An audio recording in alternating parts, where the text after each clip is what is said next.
Okay, hi everybody. I want to welcome you to the webinar today focused on SDG9. A couple housekeeping items before we get started.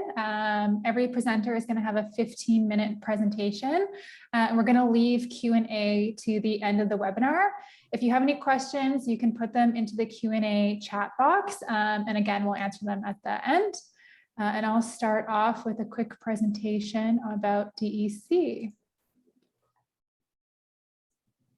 Okay, so I'd like to introduce myself. I'm the marketing manager for Decentralized Energy Canada, and I wanted to give a quick introduction to Impact Careers, which is the overarching program of the webinar we're hosting today, where we encourage everybody to take action and choose a career in sustainability. A little bit about DEC. We are a national industry association dedicated to the development of decentralized energy. We have roughly 100 members ranging from startups all the way to large corporates and everybody in between. Our bread and butter is connecting our members to business development and project opportunities, both nationally and globally. If you're interested in becoming a member or if you want more information about DEC, you can visit deassociation.ca. And a little bit about why we are hosting this webinar today. So Impact Careers is focused on identifying the jobs of the future and how the UN's SDGs are going to be integrated into the job market. And our main goal is connecting job seekers to sustainable employers. And I wanted to give a quick shout out to our program partners. This program would not be possible without you guys: Schneider Electric, EHRC, Women in Power, and Alberta Innovates. And that's it for my presentation. Thanks, everybody. Ben, I believe you're first to take it away, are you not? All right, let's see if I can operate this. All right, very good. Okay, well, thank you very much. So like Aaron said, my name is Ben York. I'm a project manager with the Electric Power Research Institute, and I work an every day for the last 9 years or so in the area of distributed energy resources or decentralized energy. So I think the theme and the discussion of electrification and distributed energy is one I'm very familiar with and very interested in seeing continue to advance. So a little bit about EPRI, if you guys aren't familiar with us, we are a 501c3 or a nonprofit research and technical organization. We are headquartered in the United States in Palo Alto, California. We have offices throughout the world, across the US and various countries in Europe and Asia, basically working primarily with our utility members, but really focused on the entire energy industry, trying to promote safe, reliable, affordable, and environmentally responsible generation and use of electricity. So you'll see us do a lot of research in various aspects of the grid, from everything from nuclear power plants all the way down to toaster ovens and everything in between. So what I want to talk to you guys a little bit about today is kind of set the stage for some of the other presenters as well, but just talk about some of the things that are going on in the area of electrification, some of the technologies, and then talk a little bit about what is in it as far as the grid goes, and sort of the grid is sort of the central piece kind of connecting all of these technologies together. So obviously, opportunities for electrification, they range as you go, from country to country. In general, though, we see three primary categories where, electrification, there's a lot of opportunity there. A lot of discussion, kind of initially, obviously, electric transportation. So when we think electric transportation, generally the thoughts go to, light duty passenger vehicles. And so we're thinking the new latest Tesla or latest, small EV from various manufacturers, but there's a lot of new options out there. We're seeing a lot of variety in the light duty space. So pickups, SUVs, larger cars we're seeing developed, and we're seeing a lot of interesting innovations in the medium duty space, where we're seeing larger vehicles, commercial vehicles that have more fixed route, where we're looking at opportunities there for those units to electrify. It's seeing a lot of interest there. What that's going to mean, right, is lots of charging, right? And we're trying to figure out, both from a technology standpoint, what kind of charging equipment is going to be required, and where to put it, right? And so some of this is, based on the capabilities of the vehicles and the range of the vehicles, but then some of it's also based on the capabilities of the technology and the customer behavior, where people charge and kind of how to integrate it into the overall sort of infrastructure. I think one of the most interesting things that we're looking at from a research standpoint is actually, can electric vehicles sort of fulfill their mission as mobile batteries, right? And actually support the grid in situations where either by controlling the charging, maybe I don't need to charge at a certain time, or actually taking energy out of the battery. Hey, is there a potential for using these batteries for grid support? And so different opportunities. I think vehicle to grid, I think, is very interesting for potentially increasing the value of some of these electrified technologies, right? And adding additional services. But we're in the process of looking at, particularly with heavy duty vehicles like school buses and some other technologies that have more of that fixed route kind of behavior. What's the potential there? What's the potential market value for some of those services? And then how does that integrate with how the vehicles are being used? Another area where we're pretty active in the electrification space, right, is thinking about buildings, right? And so when we think buildings, historically we've thought about energy efficiency, right, as part of that, double pane windows, and other technologies from the chillers and the heating equipment. How do we heat and cool and insulate these buildings and make them more efficient? I think that the technology is such that we're seeing these buildings kind of in a different way, right? As an energy source and an energy, both as energy user and an energy source, but sort of in one controlled environment. So looking at that building energy management system and what is kind of the role of that, and how does the strategy kind of integrate with the overall system load, how these buildings are being heated and cooled, and kind of how does that work with the overall energy system use. But I think a lot of interesting kind of advanced opportunities really come when we start thinking about some of the communities of buildings and the potential for resiliency. I think is a really interesting development that we're seeing, and is there potential to take these buildings, the technology in them, and create, for instance, microgrids if the larger system is out. Being able to sort of collaborate across communities and buildings, I think, is a very interesting development going forward. And then how these buildings not just kind of manage themselves, but also communicate with utility. It creates a lot of potential value, both in providing better management of the customer load, as well as providing those services that are of value to the larger electric system. And the last area, right, that we talk about frequently with electrification, we're thinking in terms of industry and agriculture, right? And so we think about from situations that we're thinking about fuel switching, where we're thinking about large like ports or airports, or other commercial entities where they're using a lot of natural gas or oil, being able to try and find ways to switch those over to electric is a key area. But then also finding new uses for electricity. So obviously the picture here is indoor agriculture, where they're growing. There's been a lot of technical development over the last several years in those areas, and trying to see, in more condensed areas, or more areas where you need more control over the sort of agricultural product.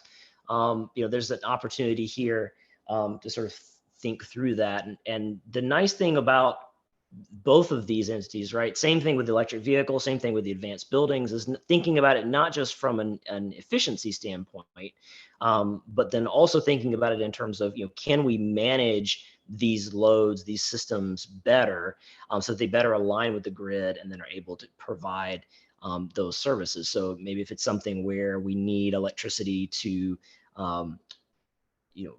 provide light and heat for plants that we're growing, can we align that schedule with overall where electricity is lower cost? Or can we, if we need additional capacity at some point in the day, could we wait to apply the light and the heat cycle to different points of the day? So areas where we're thinking about sort of that integration of the end use loads with the sort of operation of the grid, I think is a key area for electrification going forward. So also with electrification, though, we can make things electric, and we can increase the I guess the efficiency of them, but it doesn't necessarily improve the overall carbon intensity and kind of where we're trying to go with emissions by 2030 or 2050 in and of itself, right? So we need to not only have sort of clean use of electricity, but we also need to have clean supply of electricity. So that's an area where we're very active working, looking on the supply side as well, right? One might be low carbon fuels. So we're looking at gas plants, we're looking at other types of generators, fuel generators, and trying to find, are there lower emission fuel sources there? For instance, hydrogen. Is that an option for these plants? And how can we, what is necessary from a retrofit standpoint, supply standpoint, in order to bring those low carbon intensity fuels into those operations? Also looking at, it's still harboring hope for carbon capture and storage. So thinking about, hey, can I use existing fuels, but use them in a more non-emitting way? I think the jury's still out on that, but I think it's an opportunity there to sort of increase the value of electrification by having different fuel sources. Obviously, nuclear is a big part of the energy mix, both in the U.S. as well as in Canada. So still, I think we're kind of in maintenance mode, I think, for a lot of these systems, but I think there are opportunities that are being explored. We'll see where the next breakthrough is, right? Is there an advancement in the nuclear side that obviously being non-emitting could provide additional value on the supply side? And the last piece, right, renewables and storage. As we think through it, on the renewable side, we aren't talking about as much of the technology advances as much. I mean, a lot of the panels are polysilicon. A lot of the wind turbine technology is the same as it's been for the last 10 years or so. But there's a lot of sort of learning that's going into, okay, how do we actually site the renewables? How do we deploy them? How do we interconnect them? And how do we sort of drive a lot of those extra costs out of the renewable integration? And so once we have them in the system, though, making sure they can be operated safely is a key element. And then also, making sure that we're actually sort of integrating them into the operations of the system, where we're actually taking advantage of kind of the unique attributes of these resources. I think the wind and solar is still a small percentage of sort of overall use. Obviously, Canada, you guys have the great advantage of having a lot of hydro natively. So obviously a very nice, non-emitting a resource that can be quite flexible. So I think that's another avenue where we're kind of looking and is, how do I integrate all my different renewable sources together and find the right mix and the right balance? A big part of that equation is what we're doing with storage, right? As we think about the potential for batteries or other forms of like pumped hydro or the other types of storage, to provide value to the grid by helping kind of balance some of these supply sources out. I think we're going to see a lot of development in storage, not just in the actual cell chemistry and the integration, but also how we bring these resources together. A lot of times they're smaller in size, right, compared to some of these larger power plants. And so a lot of work, and I think some other co-presenters will talk a little bit about how they're looking at bringing these resources together, but trying to find locations and installations and kind of make them work together across the sort of value chain, I think is important. So we start looking at things like VPP or virtual power plant, VPP. We start thinking about ways in which we aggregate different size resources and bring them together. I think is a key differentiator for both the renewables and the storage market going forward. So we've talked about increasing the cleanliness of the end use, and we've talked about a little bit refining what we're doing on the supply side. Really, the grid in the middle is kind of the piece that ties it all together, right? And so obviously the grid as we know it is going to have to change. There's gonna be a lot of new developments and things that are gonna take place as we kind of move towards a more resilient and reliable and decarbonized grid. First aspect, right, we're really digging into control and grid operations. So how do we actually, relay information from market operators to transmission owners to distribution operators down to end use, right? How do we relay the necessary information from point to point and make smart decisions about how we're integrating the various resources and communicating, what information needs to go to which person? I think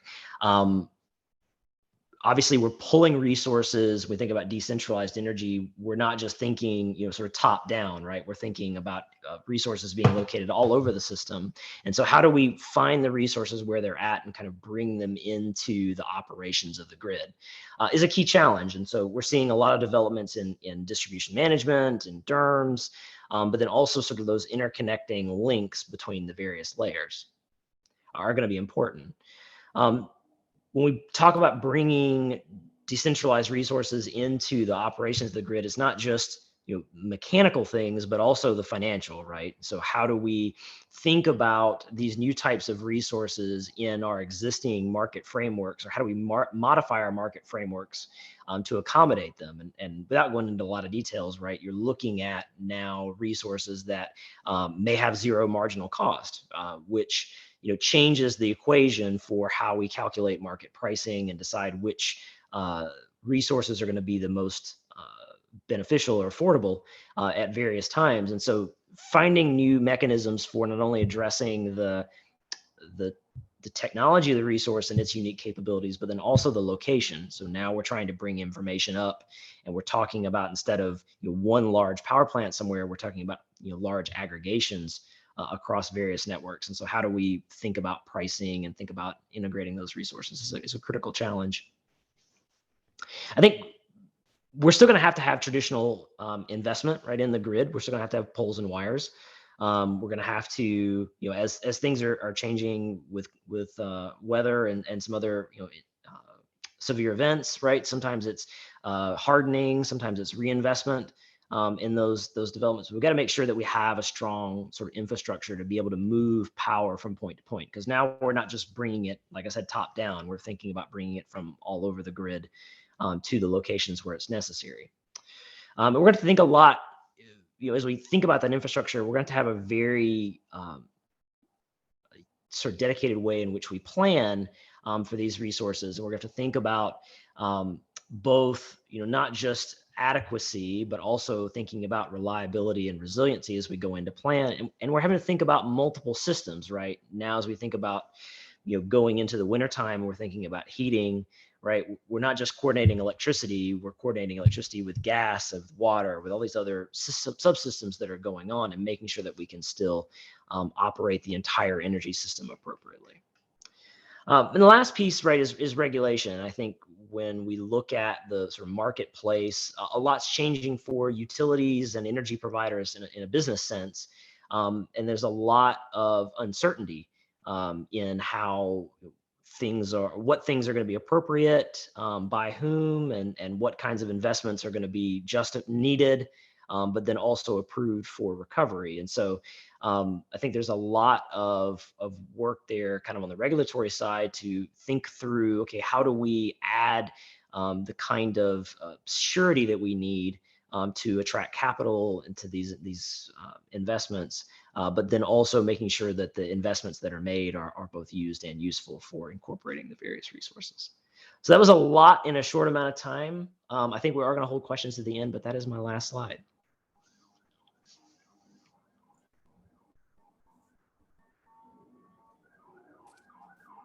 Thanks so much, Ben. Great presentation, and I will pass it over to Glenn to start his. All right, so hopefully everyone could see that. It only took 2 years of total lockdown for me to figure this stuff out. So yeah, I'm Glenn Gordon. I'm co-founder of Unico Power. We're based in Calgary and Vancouver now. And we help condo owners charge their vehicles at home, but predominantly we're an energy management company that is looking at managing the electrification of things as we go forward. So a couple disclaimers to begin with. So, and this is really important these days, that there's facts and opinions, and a lot of times we have opinions being presented as fact, but when it comes to the future, there's only opinions. So what you're going to hear from me today is mostly opinions. And that doesn't mean they're right. It doesn't mean they're wrong, but it means that they could be wrong. And so consensus of opinion is still just an opinion. So we're probably all fairly aligned on certain elements of this. I would say there are things that we probably believe to be almost fact that won't happen. So electrification of things, this is my opinion. It's not just about the environment. And we know that because a lot of the technology and capability has been there for a long time. And we haven't had the electrification of things. So, you know, I like to say, like charity, 50-50 draws, hospital lotteries, they always happen more quickly when there's something in it for the end user or the purchaser. So for EoT to work, it needs to be better. To replace the incumbent, it's got to be more convenient, more efficient, lower cost. It's got to be practical. It's got to be easy. So I think when we describe this and we look at what's happened with Tesla, this is obviously what they figured out very early, that you can't just make an electric car and say this is going to save the world. You have to make something that people want. And that's what we need to look at for all of the electrification of things.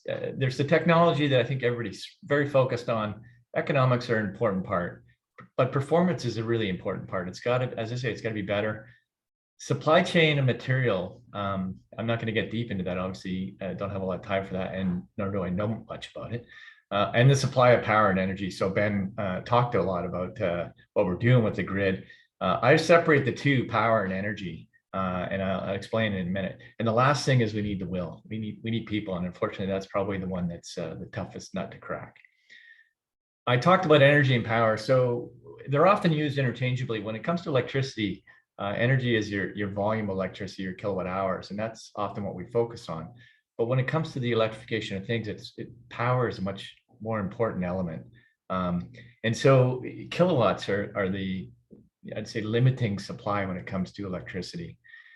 So to point that out, if we look at energy, the volume of electricity, these stats are sort of all over the map in the last few years, but we need about 16 megawatts of capacity in Alberta. We have that much, and that generated 81 terawatt hours. But you can see that if we ran that capacity at full capacity 24/7, we've got more than enough energy if we run it. So there's lots of capacity for energy, even with their existing infrastructure. You know, 3/4 more than we use now. And so for electric vehicles, you know, trust my math, it's probably wrong, but for all of Alberta, for every light vehicle, 3.6 million registered, it requires less than 1/4 of our current excess capacity of energy. So like I say, we got the energy. It's just a matter of delivering that energy when people want it. But when it comes to power, it's a different story. So our capacity from the other chart, this is again a couple years old when we had a different mix of energy or power as well. But we have about 31% excess capacity from our peak. That was the peak this summer, all-time record, to sort of what the generating capacity. And again, because of the mix and solar and time and that sort of thing, at the peak, we might not have had 16, but we do have some excess capacity, just not nearly as much. And then when we look at what it would take, and Ben talked about this, when we look at what it would take to take those 3.6 million vehicles and say everybody wants to charge at level 2, and you know, this doesn't even take into account some of the level 3 charging where they want to charge at 250 kilowatts. But if we just assume everybody charges at home, we need 26 gigawatts if everybody's plugging their cars in at the same time. And that's considerably more than double the current capacity if we don't do things a bit differently, if we don't start to manage how we're going to use that power. So we got the energy, we don't have the power. That's the first thing I wanted to talk about today. And there's 3 things that can help us manage that power. So the first is storage. So we can generate it and then store it and then use it when we need it.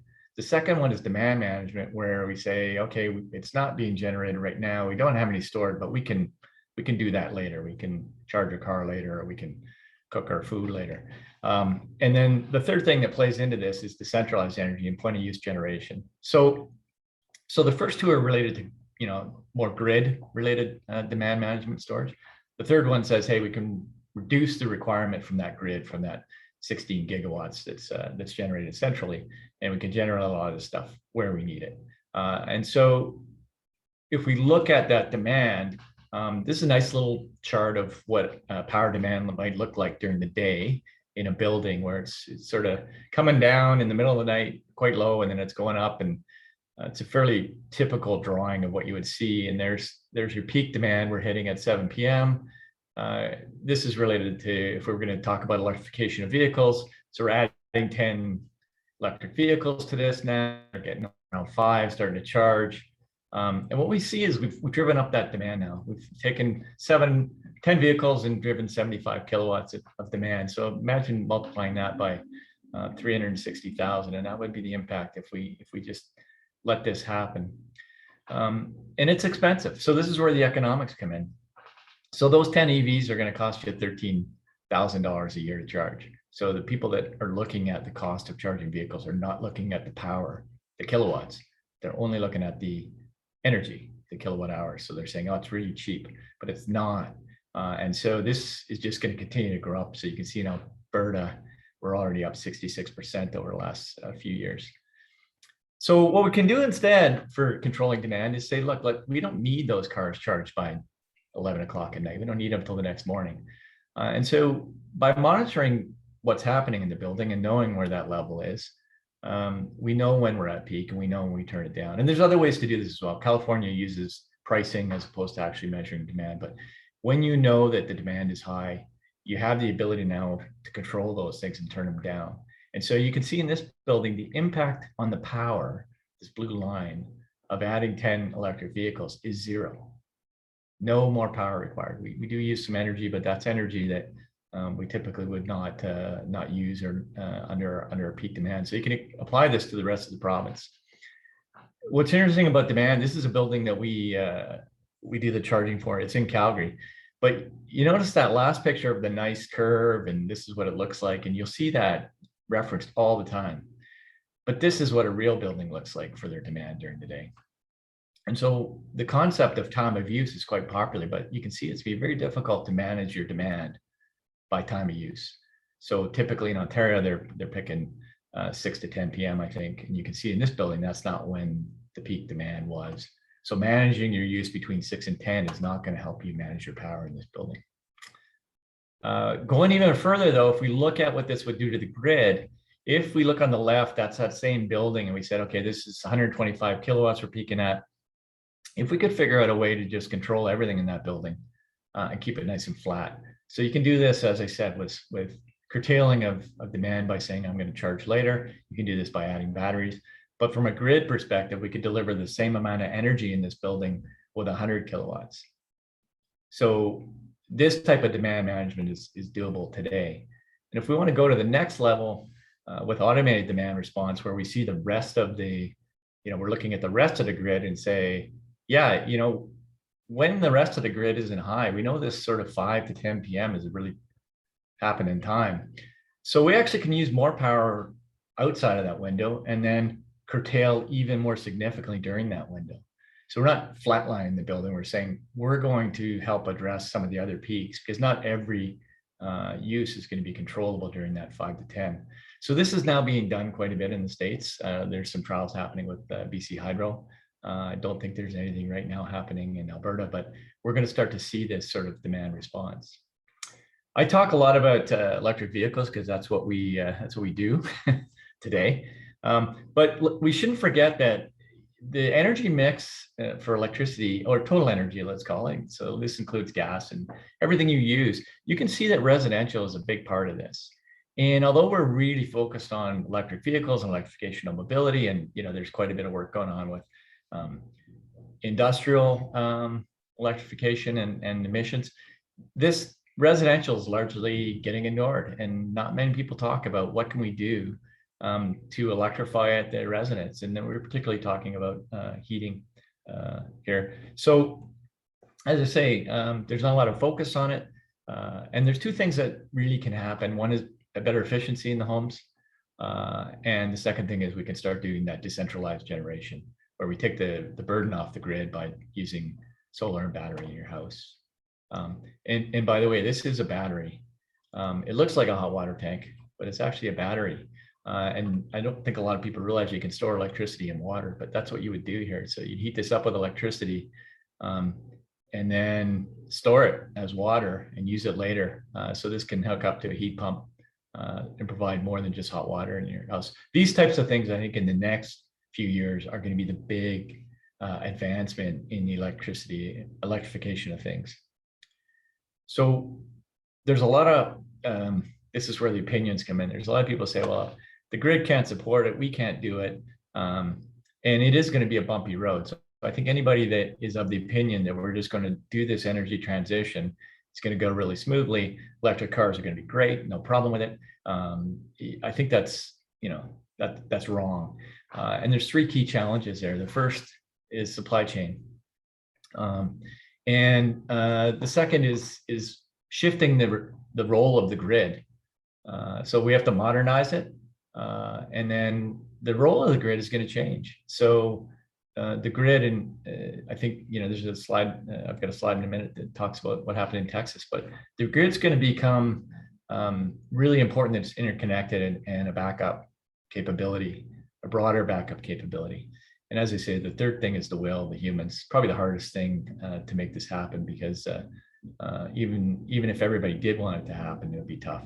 But certainly there's elements that don't. So when it comes to supply chain, this is JB Straubel, who is a co-founder of Tesla, now runs Redwood Materials. It does a lot of recycling for lithium-ion batteries, that sort of thing.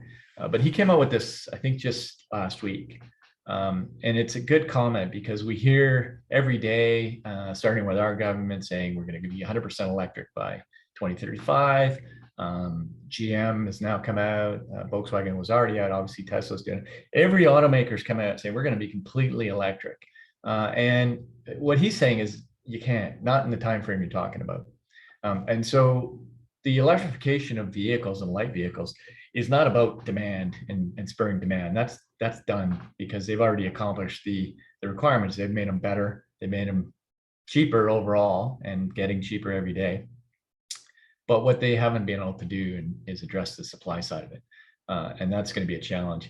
I talked about the challenges with the grid. So I think everybody's aware of what happened this winter in Texas. And I think that this is one of those near misses that probably a lot of people don't realize how bad it could have gotten. It seemed bad at the time, but it was not nearly as bad as it could have been. And one of the big challenges there's lots of studies on this, but one of the big challenges there is Texas has kind of isolated themselves, their grid. They don't interconnect with a lot of the grids around there. So when they had their issues, if most of the other states around there had similar issues, but they were all interconnected. So they're able to support each other when they had these challenges. Texas was on its own. So the grid reliability is going to be required, that interconnection is going to be required to be there. And the last thing is the will. So this number here is a reasonably large number. I think it's trillions, 5,800 billion, is it? No, 5,800 trillion. Yeah, 5.8 trillion, a lot. This is the oil and gas market in 2021. So not everybody's going to be excited to electrify things. And that's probably going to be one of the biggest challenges as we go forward. The other thing about humans is electrification of things, and I talked about that demand management, requires people to share. We don't share our ovens in our house, but we're going to have to share the power. So when one's not using it, another can use it. And typically in North America, we're not very good at sharing these days. So that's going to be another one of the big challenges. To sum up, these are the three things Anouk said. Let's talk about three things. Power is a bigger issue than energy when it comes to electrification of things. It's not all about vehicles, and it's not really a technology issue right now. It's a human issue. Thanks.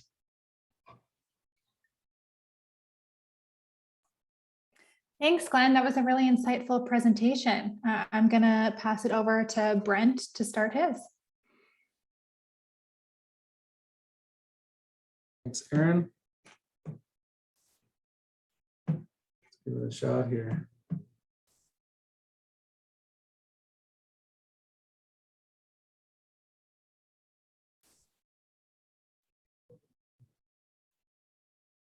There we go.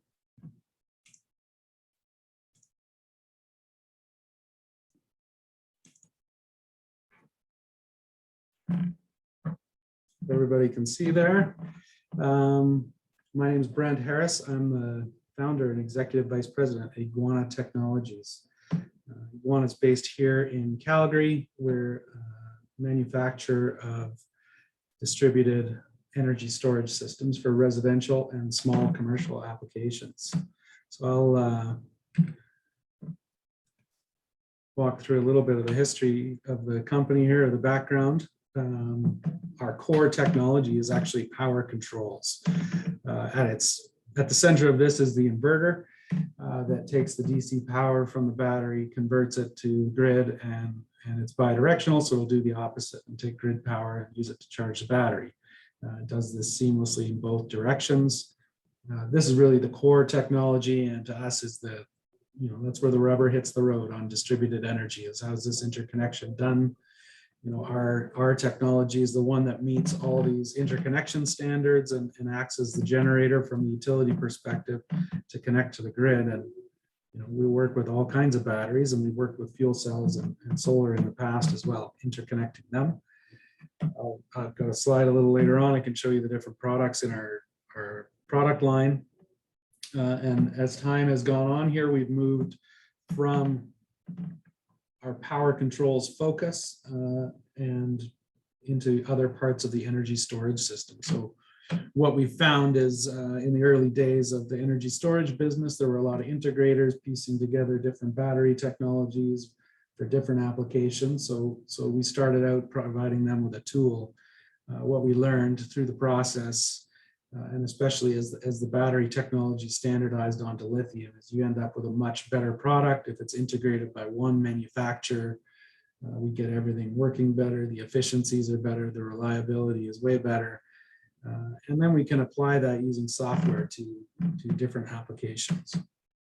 We have strong partnerships across the globe in key markets, and that's critical for getting our product out there. This is not a widget you just pick up at the corner store and take home. It needs to be put in and operated and managed by qualified people. We need strong partners around the world to do that.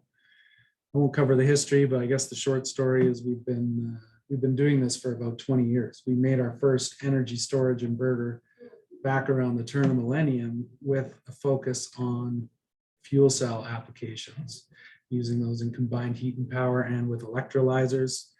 We thought that was going to be where energy storage took off, or what enabled it to take off. As the fuel cell technology didn't quite make it, we took a detour into solar PV for just under a decade, and in 2012 refocused the company back on lithium batteries and energy storage. So the topic of power grid modernization, I think, is pretty much what we're here for today. Had it covered from a couple different angles. I'll give you my perspective on it. Is we're using this old infrastructure that's out there. It's been amazing in what it's done for society over the last 150 years, but the reality is we haven't seen a whole lot of change in how our infrastructure is run for electricity since the onset of the nuclear power industry, I would say. So kind of we're going on 40, 50 years here where we haven't seen much change in how things run. And in fact, if you brought Thomas Edison forward, he'd recognize a lot of what he sees around. There wouldn't be any big surprises for him in the way we run our grid. It's kind of the same way he started planning it out and others back then. So what we're seeing now is, and it's really in the last 20 years that it's become possible, is a combination of renewable energy, specifically solar power, that is modular and can be installed on site. Advanced power electronics that allow you to convert that DC power and put it on the grid without rotary converters. That was still, a factor 40 years ago. And then the other key one is networking, and the huge advances in networking we've seen over the last 30, 40 years, and especially in the last 10 years, have really made this possible, that you can get high performance out of a network of connected devices, which is what we're talking about today. So the ideas have been around for a while, but it's those three things that have really allowed this to grow and this transition to start to happen in the last 20 years. The advantages of distributed energy really is it's productized energy. These are appliances that you buy and you install them on a home. You need a qualified installer, but you're not doing custom projects and patching stuff together. These are coming off an assembly line, so we're shifting from project-based energy with lawyers and engineers to distributed energy, which is really manufacturing and trades. And that's how we're going to scale things up quickly and dynamically. Your average coal or nuclear fired power plant is 10 to 15 years in a good case from planning to operation. For rooftop solar, you're talking about months in North America. You're talking about weeks in other parts of the world that have a little bit less red tape on getting things through. It's very fast. You can install one technology this year and upgrade it, install a new technology next year. Everything still works together. You don't have to plan it all out. So it deploys very quickly. And as we've seen with solar and are starting to see with batteries, once you start those kind of manufacturing economics, the ratchet turns one way. Things just keep getting less and less expensive. We see the opposite effect with large central power generation. Every nuclear power plant is more expensive than the one before it, and they have to build it bigger just to kind of cover that additional cost. You're learning more about safety and putting more procedures in, and it just keeps getting more expensive over time when distributed energy does not. Looking at our product, so really there's three key technologies in an energy storage system. The power controls I discussed, that's Iguana's proprietary control system. The battery, which is really the function everybody's looking for, energy storage. So you put energy in, leave it there for a while, take it out when you like. So that we see lithium battery technology really taking the lead especially in residential. There are some other technologies out there that have some application at utility scale and commercial scale, but from Iguana's perspective, we think lithium's really locked themselves in. There's going to be new generations of lithium batteries, but it's got so many great attributes. We don't see anybody wanting to put anything else on the side of their house or in their garage. The third piece of the technology is the EMS, energy management system. These are all cloud-based these days.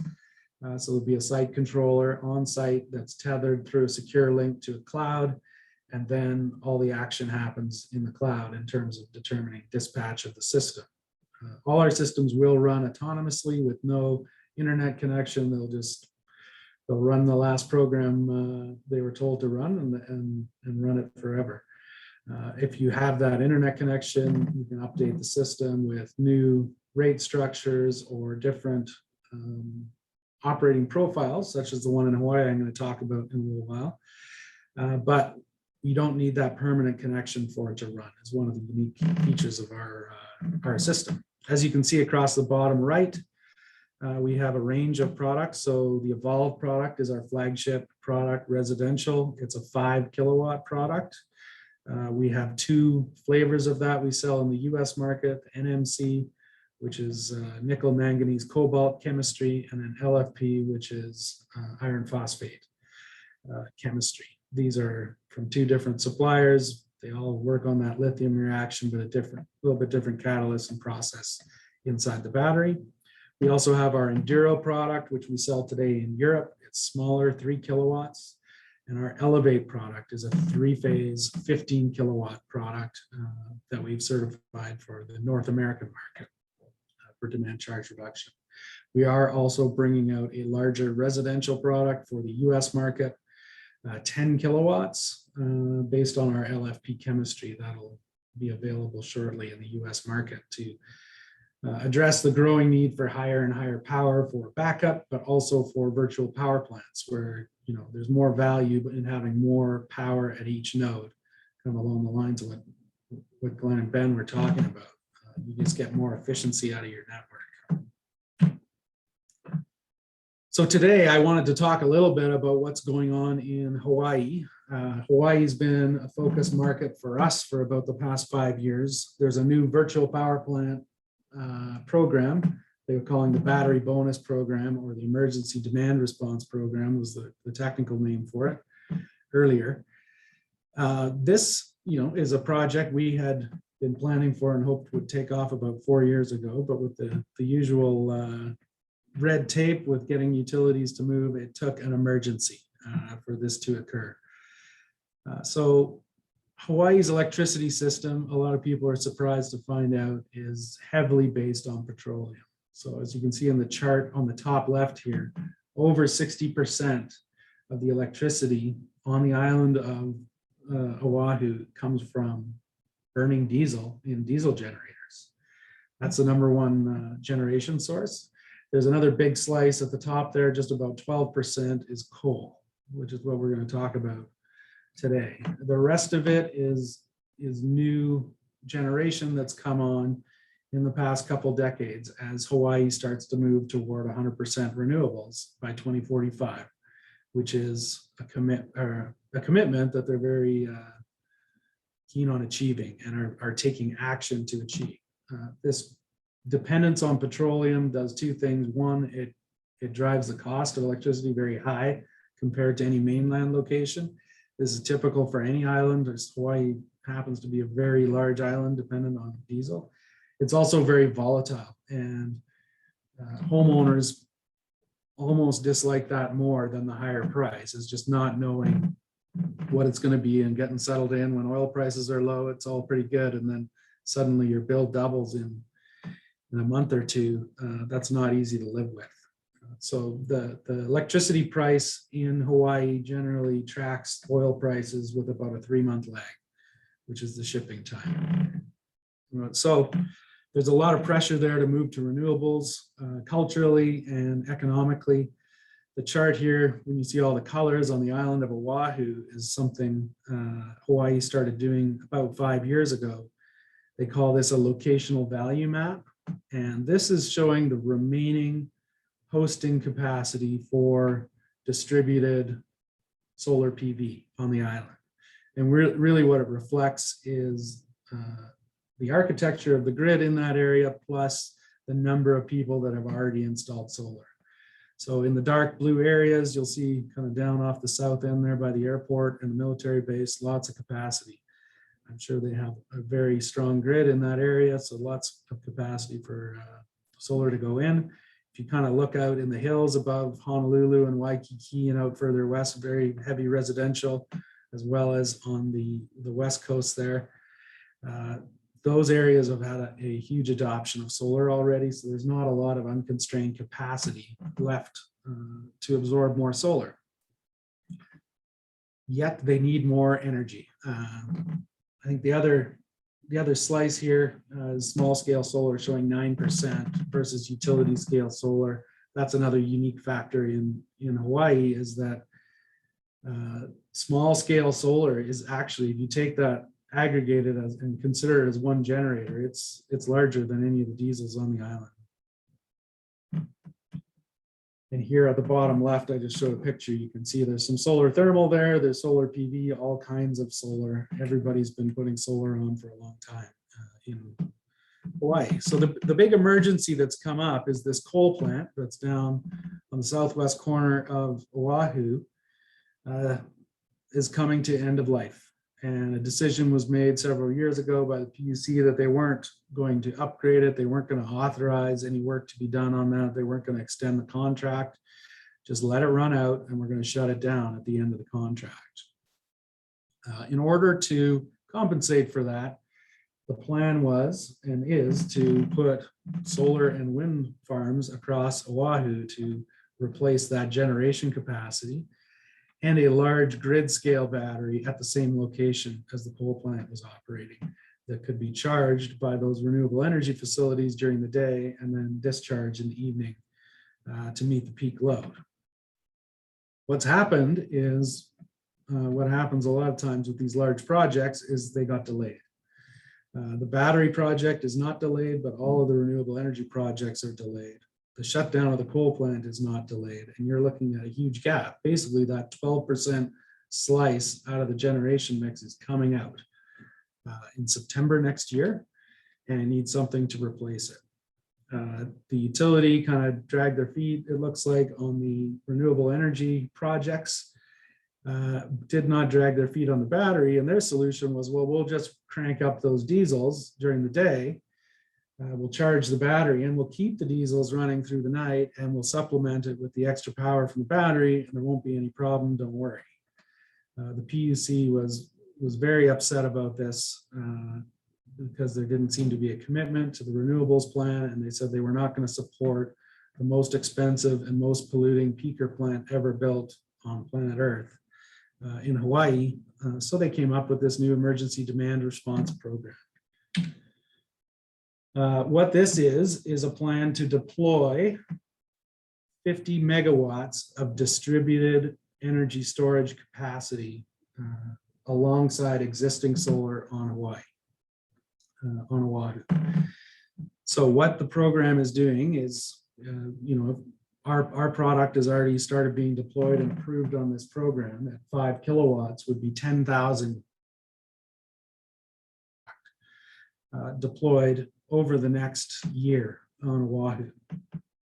In order to speed things up and take advantage of the capacity they have in place, they have opened this up to existing net metering customers who already have solar they put in 10 years ago, and they'd really like to update, but they can't do it without canceling their net metering contract. Well, this is an opportunity for them to add solar as long as they add a battery alongside it and participate in this program. That's a lot of systems to roll out, and things are ramping up quickly to get it done. But fundamentally what it is, if you look at the bottom left here, you'll see a standard solar PV system running on net metering, and it'll generate power during the day. It first uses it on site and then exports the rest to the grid. The change that happens with this program is that you charge your battery, you put in a battery, you charge it during the day, and then you hold it until a specific period in the evening, and then it's discharged according to a schedule set by the utility. So basically between 6 and 8 p.m., or sorry, 5 and 9 p.m., they will pick 2 hours. 6 to 8 is the initial, for the initial units going out, they're all getting set to 6 to 8 p.m. You will discharge this battery. It's a very kind of brute force approach to start. So these are systems, they must run the program independently of any network connection, and it's just a fixed dispatch schedule for these batteries for the first stage of the program. They wanted to get this out quickly, so they put that in. Phase 2, it will start to be a little smarter and compensate for loads and solar on site, and define a net export requirement from the property. The objective is that this is going to put less wear and tear on the battery while giving more value to the utility for specifically what they want. So customers will have an option to flip over to phase 2, or they can stick with phase 1 if they don't like it. This is a 10-year commitment for this program. And then phase 3, they will move into direct control and dispatch of these systems once they determine how they're going to do that and how they're going to access the systems and determine reliability. And again, customers will have the option to roll over to phase 3 or stick with phase 1 or phase 2 if they prefer it. As you can see on the bottom right here, I've got an article at a utility dive at the top there. There's a link on that if we get the presentation out later. At the bottom right kind of describes the basics of the program. So it's a tiered program. The first 15 megawatts are going in at $850 per kilowatt of capacity. So that's a one-time upfront payment of $4,250 for a 5 kilowatt system. As they get more capacity on, they're going to reduce that incentive. So you can see what they're really mostly interested in is getting those first 15 megawatts on the grid as soon as possible. We're really excited about this program. There have been a lot of virtual power plants talked about and deployed, 50 systems here and 100 systems here. These have all been trials. The utility has used them as a learning experience, but as Ben was talking about, the key thing is getting these distributed resources into the planning process. None of those pilots are are critical to the utility planning process. They're kind of a little sandbox they've set up on one part of their grid so they can kind of get more familiar and understand with what these distributed energy systems can do.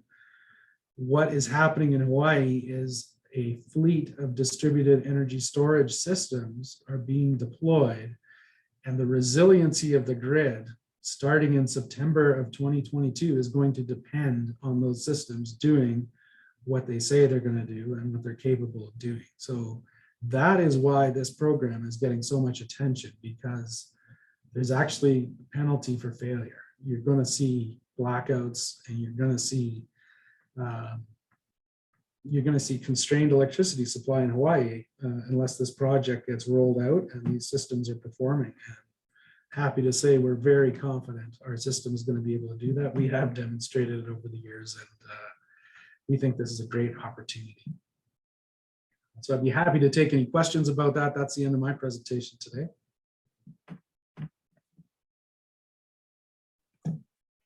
Thanks so much, Brent.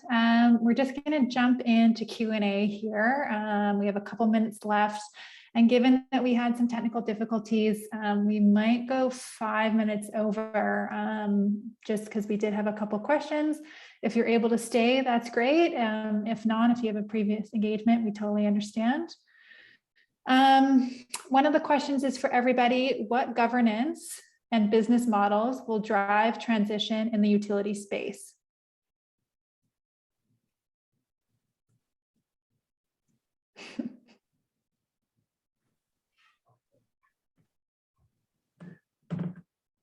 That sounds like a new question.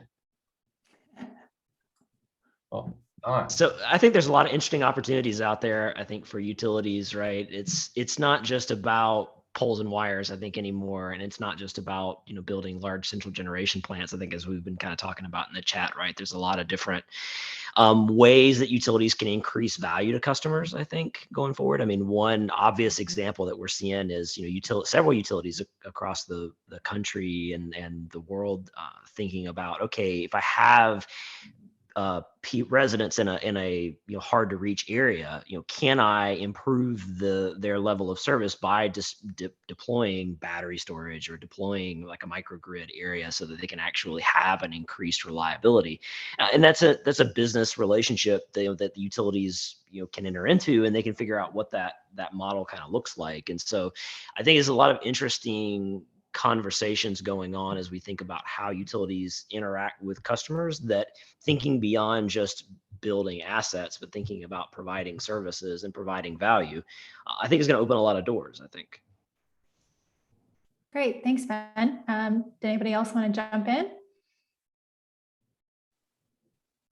No, okay, I'm going to move on to the next question. This one is from Anouk. Can all speakers shed some light on the issues related with oversizing electrical delivery components as more generation is embedded in communities / microgrids?